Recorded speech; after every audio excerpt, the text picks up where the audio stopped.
ಪ್ರೀತಿಯ ವೀಕ್ಷಕರಿಗೆ ಶಂಕರಾನಂದ ಟಿವಿಗೆ ಸ್ವಾಗತ ಸುಸ್ವಾಗತ. ಇವತ್ತಿನ ವಿಡಿಯೋನಲ್ಲಿ ಮೇ ತಿಂಗಳ ಮಾಸ ಭವಿಷ್ಯ ಹೇಗಿದೆ ಅನ್ನುವಂತಹ ಮಾಹಿತಿಯನ್ನ ತಿಳ್ಕೊಳ್ಳೋಣ. ಅದಕ್ಕಿಂತ ಮುಂಚಿತವಾಗಿ ಯಾರಾದರೂ ಶಂಕರಾನಂದ ಟಿವಿ ಯೂಟ್ಯೂಬ್ ವಾಹಿನಿಯನ್ನು ಸಬ್ಸ್ಕ್ರೈಬ್ ಮಾಡ್ಕೊಂಡಿಲ್ಲ ಅಂದ್ರೆ ಸಬ್ಸ್ಕ್ರೈಬ್ ಮಾಡ್ಕೊಳ್ಳಿ. ಇನ್ಸ್ಟಾಗ್ರಾಮ್ ಪೇಜ್, ಫೇಸ್ಬುಕ್ ಪೇಜ್ ಅನ್ನ ಫಾಲೋ ಮಾಡ್ತಾ ಇಲ್ಲ ಅಂದ್ರೆ ಫಾಲೋ ಮಾಡಿ. ಅದರಿಂದ ನೆಕ್ಸ್ಟ್ ಅಪ್ಲೋಡ್ ಮಾಡುವಂತಹ ವಿಡಿಯೋಗಳು ನಿಮಗೆ ನೋಟಿಫಿಕೇಶನ್ ಮುಖಾಂತರ ಬಂದು ತಲುಪತ್ತೆ. ಹೊಸ ಹೊಸ ಮಾಹಿತಿಗಳನ್ನ ತಿಳ್ಕೊಳ್ಳೋದಕ್ಕೆ ಸಾಧ್ಯವಾಗುತ್ತೆ ಅಂತ ತಿಳಿಸ್ತಾ, ಈ ಒಂದು ವಿಶೇಷವಾಗಿರ್ತಕ್ಕಂತಹ ಮೇ ತಿಂಗಳ ವಿಶೇಷತೆಗಳನ್ನ ನಾವು ಗಮನಿಸೋದಾಯ್ತು ಅಂತ ಹೇಳಿದ್ರೆ, ಈ ತಿಂಗಳು ಒಟ್ಟು 3 ವಿಶೇಷತೆಗಳನ್ನ ಪ್ರಮುಖವಾಗಿ ನಾವು ಗುರುತಿಸ್ಕೊಳ್ಬೇಕಾಗ್ತದೆ. ಈ ತಿಂಗಳು ಪ್ರಾರಂಭವಾಗೋದು ಬುದ್ಧ ಪೌರ್ಣಮಿ ದಿವಸದಿಂದ. ಶಾಂತಿಯ ಸಂಕೇತವನ್ನ ಭಾರತದಾದ್ಯಂತ ಮತ್ತು ಹಲವು ವಿದೇಶಗಳಲ್ಲೂ ಹಬ್ಬಿಸಿದಂತಹ ಬುದ್ಧನನ್ನ ಸ್ಮರಣೆ ಮಾಡ್ಕೊಳ್ತಕ್ಕಂತಹ ಬುದ್ಧ ಪೌರ್ಣಮಿ ಇರತಕ್ಕಂತಹ ದಿವಸ 1ನೇ ತಾರೀಕು ಪೌರ್ಣಮಿ. ಅದನ್ನು ಬುದ್ಧ ಪೌರ್ಣಮಿ ಅಂತಾನೆ ಕರಿತೀವಿ. ಹಲವಾರು ರೀತಿಯಲ್ಲಿ ಜ್ಞಾನೋದಯಕ್ಕೆ, ತ್ಯಾಗಕ್ಕೆ, ಶಾಂತಿಗೆ ಹೆಸರನ್ನು ಮಾಡಿದಂತಹ ಆ ಬುದ್ಧನ ಸ್ಮರಣೆ ಮಾಡ್ಕೊಳ್ತಕ್ಕಂಥ ದಿವಸ. ಜನ್ಮ ಮತ್ತು ಮರಣ ಎರಡನ್ನೂ ಸಹ ಮಾಡ್ಕೊಳ್ತಕ್ಕಂಥದ್ದು. ಅದರಲ್ಲೂ ಬೋಧಿ ವೃಕ್ಷವನ್ನ ಬೌದ್ಧರು ವಿಶೇಷವಾಗಿ ಪೂಜಿಸ್ತಕ್ಕಂತಹ ದಿವಸವೂ ಸಹ ಈ ದಿವಸ. ಬುದ್ಧನ ನೆನಪಿನಲ್ಲಿ ಅವನ ಬದುಕಿನ ಎಲ್ಲ ಮಜಲುಗಳನ್ನ ಸ್ಮರಿಸಿ ಅವರಂತೆ ಶಾಂತಿಯಾಗಿ ಬದುಕುವುದನ್ನ ಕಲಿತುಕೊಳ್ತಕ್ಕಂತಹ ಪುಣ್ಯ ದಿವಸ ಅಂತಾನೆ ಹೇಳ್ಬೋದು. ಕಷ್ಟಪಟ್ಟು ಒಂದ್ ಸೈಟ್ ಅನ್ನ ಕೊಂಡ್ಕೊಂಡಿದ್ದಾಯ್ತು, ಈಗ ಆ ಜಾಗದಲ್ಲಿ ಮನೆ ಕಟ್ಟಿಸ್ಬೇಕು, ಪಾಯ ಯಾರ ಕಡೆಯಿಂದ ಹಾಕಿಸ್ಬೇಕು, ಬೇಕಾದ ಕಲ್ಲುಗಳಾಗಿರ್ಲಿ, ಕಬ್ಬಣ ಆಗಿರ್ಲಿ, ಮರಳು, ಜಲ್ಲಿಕಲ್ಲು, ಅದೇ ರೀತಿಯಾಗಿ ಮನೆಗೆ ಬೇಕಾಗಿರುವಂತಹ ಇಟ್ಟಿಗೆ, ಸಿಮೆಂಟು ಎಲ್ಲಿಂದನಪ್ಪ ತರಿಸ್ಬೇಕು, ಯಾರ ಕಡೆಯಿಂದ ಕೊಂಡ್ಕೊಳ್ಬೇಕು ಅಂತ ಯೋಚನೆ ಮಾಡ್ತಾ ಇದ್ದೀರಾ? ಇದರೆಲ್ಲದರ ಜೊತೆಗೆ ವಾಸ್ತು ಅನ್ನುವಂಥದ್ದು ಮನೆಗೆ ಬಹಳ ಮುಖ್ಯ. ಯಾರ ಕಡೆಯಿಂದ ನಾವು ವಾಸ್ತುವನ್ನು ತೋರಿಸ್ಬೇಕು ಅಂತಾನು ಯೋಚನೆ ಮಾಡ್ತಾ ಇದ್ದೀರಲ್ವಾ? ನೀವು ಯೋಚನೆ ಮಾಡೋದೇ ಬೇಡ. ಪಾಯ ಹಾಕೋದ್ರಿಂದ ಹಿಡಿದು ಮನೆಗೆ ಯಾವ ರೀತಿಯಾಗಿ ವಾಸ್ತು ಇರಬೇಕು ಅಂತ, ಜೊತೆಗೆ ಆ ಮನೆಗೆ ತಕ್ಕ ಹಾಗೆ ಯಾವ ಬಣ್ಣವನ್ನ ಹಾಕಬೇಕು, ನೆಲಕ್ಕೆ ಯಾವ ಕಲ್ಲು ಹಾಕಬೇಕು, ಗೋಡೆಗೆ ಯಾವ ಬಣ್ಣ ಬಳಿಬೇಕು, ಯಾವ ಕಬ್ಬಣ ಉಪಯೋಗಿಸಬೇಕು ಅಂತೆಲ್ಲ ವಿಶೇಷವಾದ ಮಾಹಿತಿಗಳನ್ನ ಪಾಯದಿಂದ ಹಿಡಿದು ಗೃಹ ಪ್ರವೇಶದವರೆಗೂ ನಿಮಗೆ ಬೇಕಾದಂತಹ ಎಲ್ಲಾ ಸವಲತ್ತುಗಳನ್ನ ಒಂದೇ ಸೂರಿನಡಿ ಕೊಡ್ತಾ ಇದ್ದಾರೆ.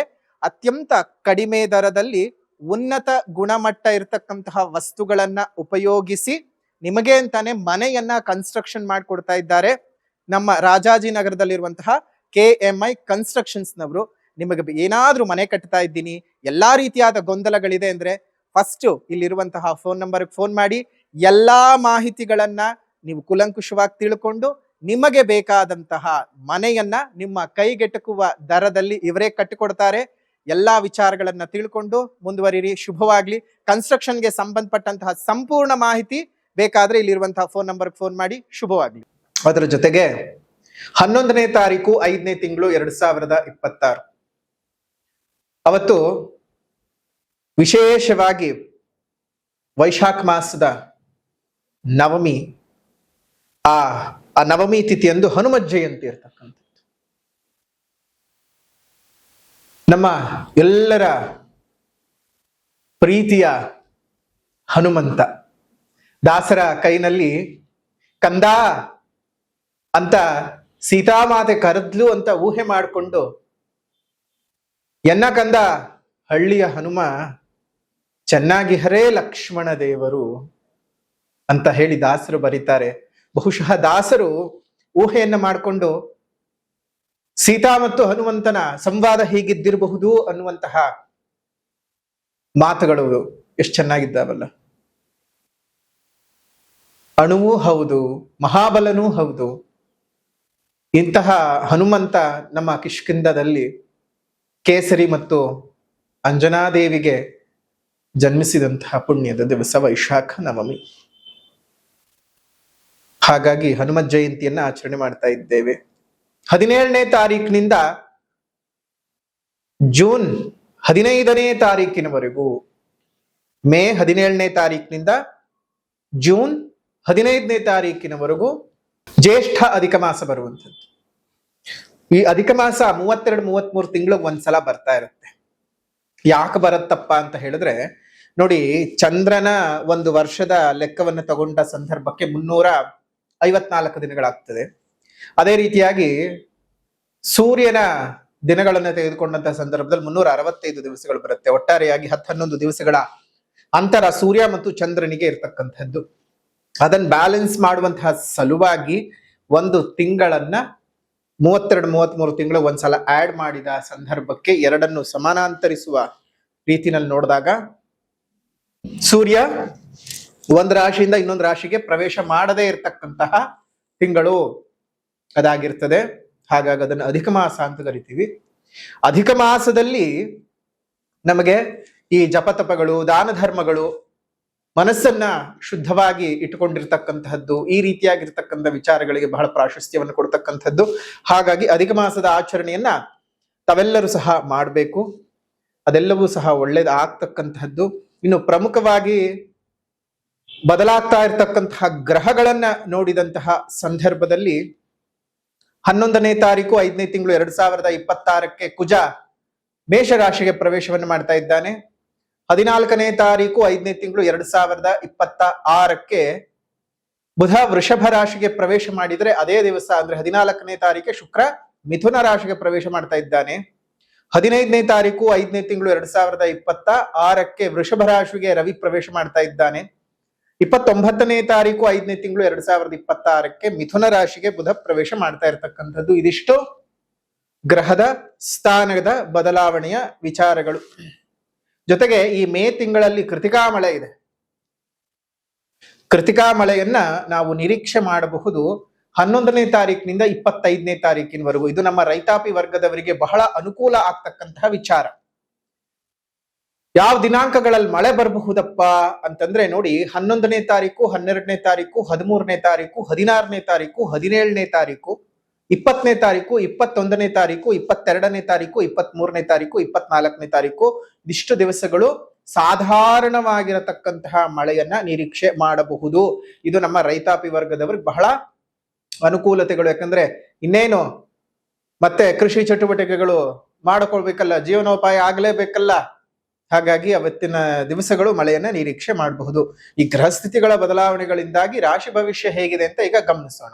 ನೋಡಿ, ಮಿಥುನ ರಾಶಿನಲ್ಲಿ ಹುಟ್ಟಿರ್ತಕ್ಕಂಥವರಿಗೆ ನಿಮ್ಮ ರಾಶಿನಲ್ಲಿ ಇರ್ತಕ್ಕಂತಹ ಗುರು ಮತ್ತು ಶುಕ್ರರು, ಅದೇ ರೀತಿಯಾಗಿ ತೃತೀಯದಲ್ಲಿದ್ದಂತಹ ಕೇತು, ಭಾಗ್ಯಸ್ಥಾನದಲ್ಲಿರ್ತಕ್ಕಂತಹ ರಾಹು, ಕರ್ಮಸ್ಥಾನದ ಶನಿ, ಏಕಾದಶದ ಅಂದ್ರೆ 11ರ ಕುಜ, 12ನೇ ಮನೆಯಲ್ಲಿ ರವಿ ಮತ್ತು ಬುಧರು. ನಿಮ್ಮ ರಾಶ್ಯಾಧಿಪತಿಯೇ ವ್ಯಯಸ್ಥಾನದಲ್ಲಿದ್ದಾನೆ. ಸ್ವಲ್ಪ ತಾಳ್ಮೆಯಾಗಿ ಇದೊಂದು ತಿಂಗಳನ್ನು ಕಳೆದು ಬಿಡಿ. ತುಂಬಾ ತಾಳ್ಮೆಯಾಗಿ ಹಲ್ಲು ಬಾಯಿ ಕಚ್ಕೊಂಡ್ಬಿಡ್ಬೇಕು ಮಿಥುನ ರಾಶಿಯವರು. ಯಾಕೆ ಅಂದ್ರೆ ನಿಮಗ್ ಬರ್ತಾ ಇರ್ತಕ್ಕಂತಹ ಮುಂದಿನ ದಿನದ ಯೋಗಗಳು ಬಹಳ ಚೆನ್ನಾಗಿದೆ. ಇದೊಂದು ತಿಂಗಳು ನೀವು ಹಲ್ಲು ಬಾಯಿ ಕಚ್ಕೊಂಡು ಜೀವನ ಮಾಡ್ಬಿಟ್ರೆ ಖಂಡಿತ ಒಂದಲ್ಲ ಒಂದು ದಿವಸ ಮುಂದಿನ ದಿನಮಾನಗಳಲ್ಲಿ ಖಂಡಿತ ನಿಮಗೆ ಏರುಗತಿಯ ಜೀವನದ ಬೆಳವಣಿಗೆ ಇದ್ದದ್ದೇ.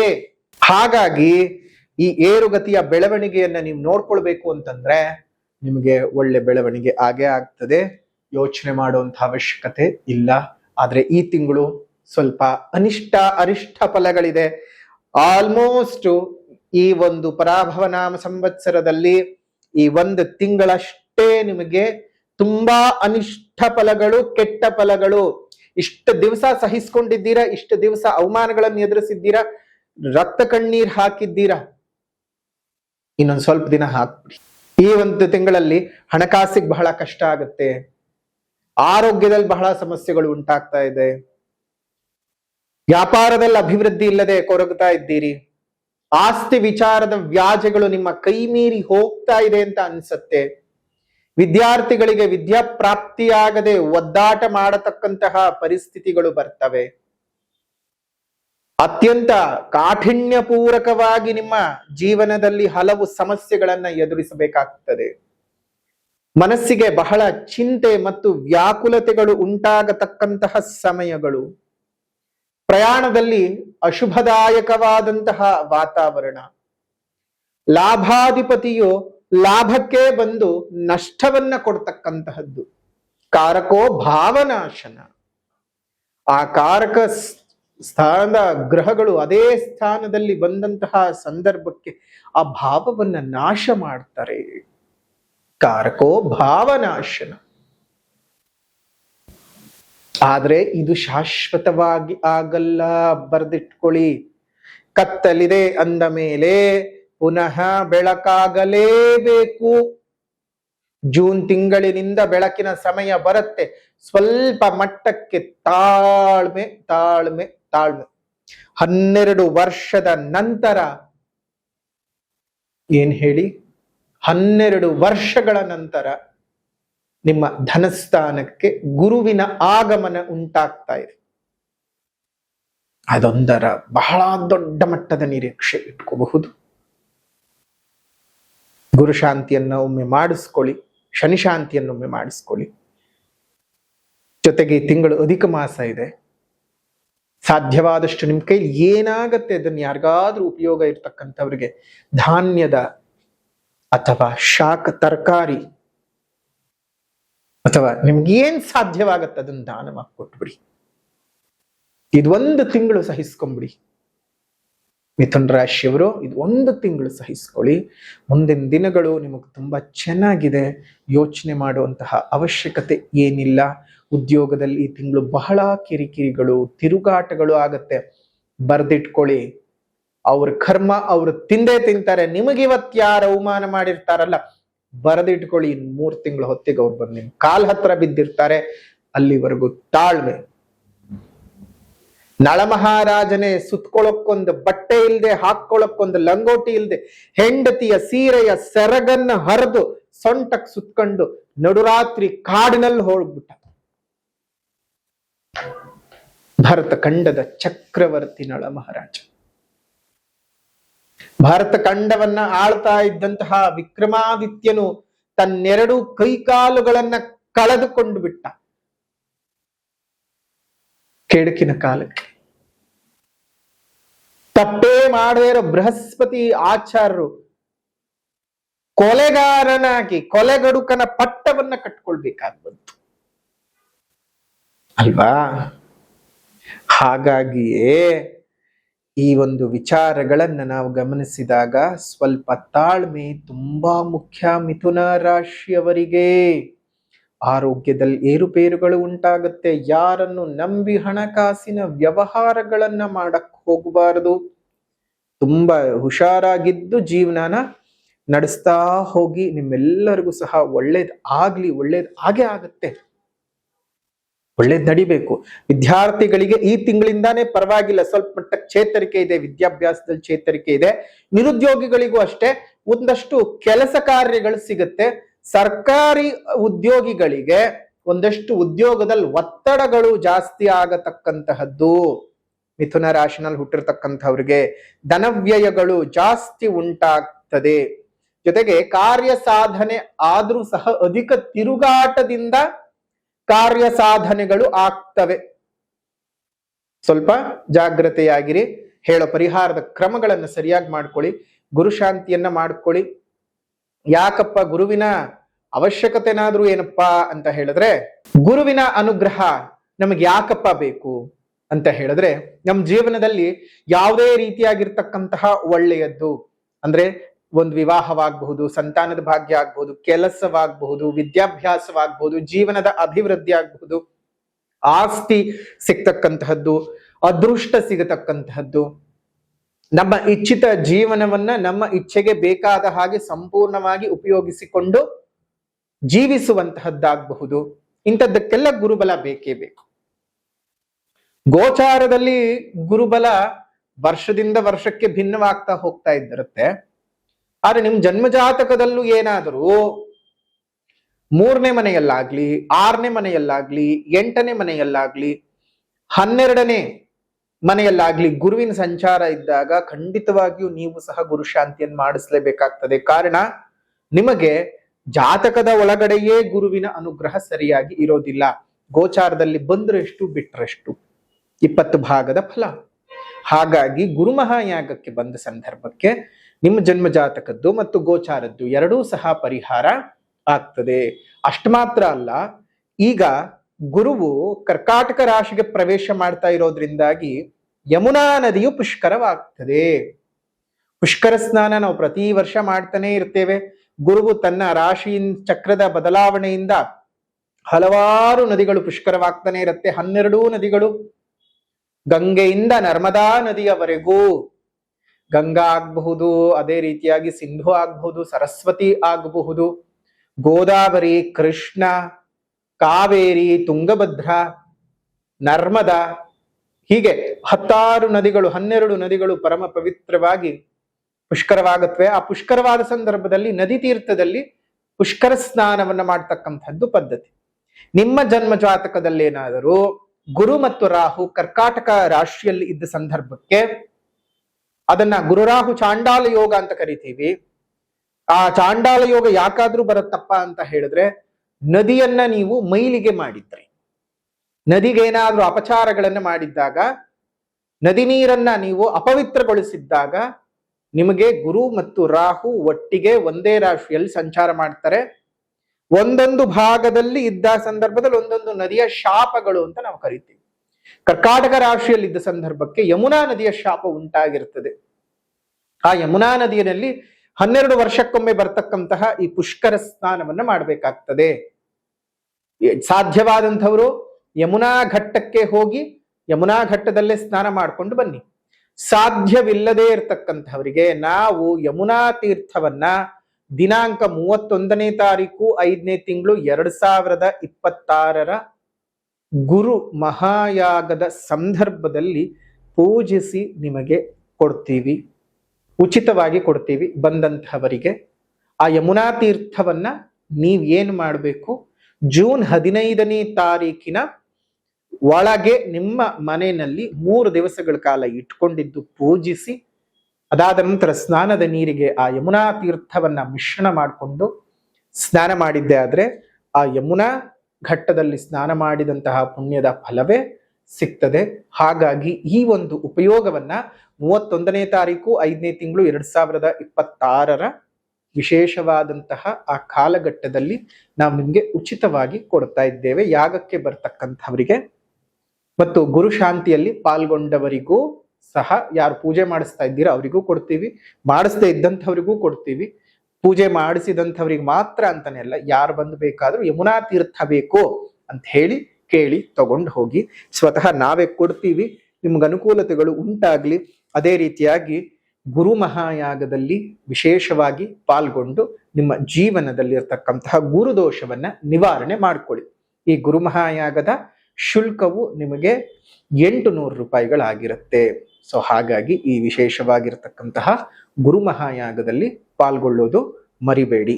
ಇನ್ನು ಗುರು ಮಹಾಯಾಗದಲ್ಲಿ ಯಾಗದ ನಂತರ ನಿಮಗೆ ಕೊಡ್ತಾ ಇರತಕ್ಕಂತಹ ರಕ್ಷ ಪ್ರಸಾದ, ರಕ್ಷೆಯು ಅಂದ್ರೆ ಗುರು ಕವಚವನ್ನ ಮತ್ತು ಅಕ್ಷತಾ ಪ್ರಸಾದವನ್ನ ಕೊಡ್ತೀವಿ. ಅದು ಎರಡನ್ನೂ ಸಹ ನೀವು ಇಟ್ಕೊಂಡಿರ್ಬೇಕು. ಕವಚವನ್ನ ಧರಿಸಿಕೊಳ್ಬೇಕು, ಕತ್ನಲ್ಲಾಗ್ಲಿ ಅಥವಾ ತೋಳ್ನಲ್ಲಾಗ್ಲಿ. ಅಕ್ಷತೆಯನ್ನ 2 ಭಾಗಗಳನ್ನಾಗಿ ಮಾಡಿ ಇಟ್ಕೊಂಡಿದ್ದು ನೀವು ಒಂದು ನಿಮ್ಮ ದೇವರ ಮನೆಯಲ್ಲಿಟ್ಟು ದಿನ ನಮಸ್ಕಾರಗಳನ್ನು ಮಾಡ್ಕೋಬೇಕು. ಇನ್ನೊಂದು ಪ್ಯಾಕ್ ಮಾಡಿ ಇಟ್ಕೊಂಡು ನಿಮ್ಮ ಜೇಬ್ನಲ್ಲಿ ಇಟ್ಕೊಂಡು ಕೆಲಸ ಕಾರ್ಯಗಳಿಗೆ ಮುಂದುವರಿರಿ. ಗುರುವಿನ ಅನುಗ್ರಹ ಉಂಟಾಗ್ತದೆ. ಇನ್ ಮಿಥುನ ರಾಶಿನಲ್ಲಿ ಹುಟ್ಟಿರ್ತಕ್ಕಂಥವ್ರಿಗೆ ಪರಿಹಾರ ಅಂತ ಬಂದಾಗ ಮೊದಲನೇದಾಗ ಸಾಮಾಜಿಕ ಪರಿಹಾರ ಅಂತ ಹೇಳಿದ ಸಂದರ್ಭದಲ್ಲಿ ನೀವು ಮಾಡ್ಕೊಳ್ಬೇಕಾಗಿರೋದು ಏನಪ್ಪಾ ಅಂತ ಹೇಳಿದ್ರೆ, ಪ್ರಕೃತಿಯನ್ನು ಉಳಿಸಿ, ಪ್ರಕೃತಿಯನ್ನು ಬೆಳೆಸಿ. ನಿಮ್ಮ ಮನೆ ಮುಂದೆ ಮತ್ತು ಮೇಲ್ಭಾಗದಲ್ಲಿ ಸಣ್ಣ ಸಣ್ಣ ಕುಂಡಗಳಲ್ಲಿ ನೀರನ್ನ ಇಡ್ತಾ ಬನ್ನಿ. ಅದರಿಂದ ಅದೆಷ್ಟೋ ಜೀವ ಜಂತುಗಳಿಗೆ ನೀವು ಕೊಡ್ತಕ್ಕಂತಹ 1 ಹನಿ ನೀರು ಅವುಗಳ ಪ್ರಾಣವನ್ನ ಉಳಿಸಿಕೊಳ್ಳೋದಕ್ಕೆ ಸಾಧ್ಯವಾಗ್ತದೆ. ಅದೇ ರೀತಿಯಾಗಿ ಸುತ್ತಮುತ್ತ ಇರತಕ್ಕಂತಹ ವಾತಾವರಣದಲ್ಲಿ ಸಾಧ್ಯವಾದಷ್ಟು ಗಿಡಗಳನ್ನ ನೆಟ್ಟು ಪೋಷಣೆ ಮಾಡ್ತಕ್ಕಂತಹ ಕೆಲಸವನ್ನ ಮಾಡಿ. ಪ್ರಕೃತಿಯನ್ನು ಉಳಿಸಿದರೆ, ಪ್ರಕೃತಿಯನ್ನ ಬೆಳೆಸಿದರೆ ಪರಮೇಶ್ವರನೇ ನಮ್ಮನ್ನ ಹರಸಿ ಹಾರೈಸ್ತಾನೆ. ನಮ್ಮ ಬದುಕಿನಲ್ಲಿ ಇರ್ತಕ್ಕಂತಹ ಕಷ್ಟಗಳು ದೂರವಾಗ್ತದೆ. ಶುಭವಾಗ್ಲಿ. ಸಾಮಾಜಿಕ ಪರಿಹಾರದ ನಂತರದಲ್ಲಿ ಆಧ್ಯಾತ್ಮಿಕ ಪರಿಹಾರ. ಪ್ರತಿನಿತ್ಯ ಬೆಳಗ್ಗೆ ಮತ್ತು ಸಂಜೆ 2 ಹೊತ್ತು ಗೋವಿಂದಾಷ್ಟಕ ಸ್ತೋತ್ರದ ಪಠಣವನ್ನು ಮಾಡ್ತಾ ಬನ್ನಿ. ಶುಭವಾಗ್ಲಿ. ನಿಮ್ಮೆಲ್ಲರಿಗೂ ಸಹ ಒಳ್ಳೆಯದಾಗ್ಲಿ ಅಂತ ಹೇಳಿ ನಾವು ಸಹ ಆಶಯವನ್ನು ವ್ಯಕ್ತಪಡಿಸ್ತಾ ಇದ್ದೇವೆ. ಮಂಗಳವಾಗ್ಲಿ. ಮಿಥುನ ರಾಶಿಯವರ ಮೇ ತಿಂಗಳ ಮಾಸ ಭವಿಷ್ಯ ಇದಾಗಿತ್ತು. ವಿಡಿಯೋ ಇಷ್ಟ ಆಗಿದ್ರೆ ಲೈಕ್ ಮಾಡಿ, ಶೇರ್ ಮಾಡಿ, ಕಮೆಂಟ್ ಮಾಡಿ. ಮತ್ತೊಂದು ವಿಡಿಯೋನಲ್ಲಿ ಭೇಟಿ ಮಾಡ್ತೇವೆ. ಅಲ್ಲಿವರೆಗೂ ನಮಸ್ಕಾರ. ಲೋಕಾ ಸಮಸ್ತ ಸುಖಿನೋ ಭವಂತು, ಸಕಲ ಸನ್ಮಂಗಳಾನಿ ಭವಂತು, ಸರ್ವೇ ಜನಾಃ ಸುಖಿನೋ ಭವಂತು, ಸಮಸ್ತ ಸನ್ಮಂಗಳಾನಿ ಭವಂತು.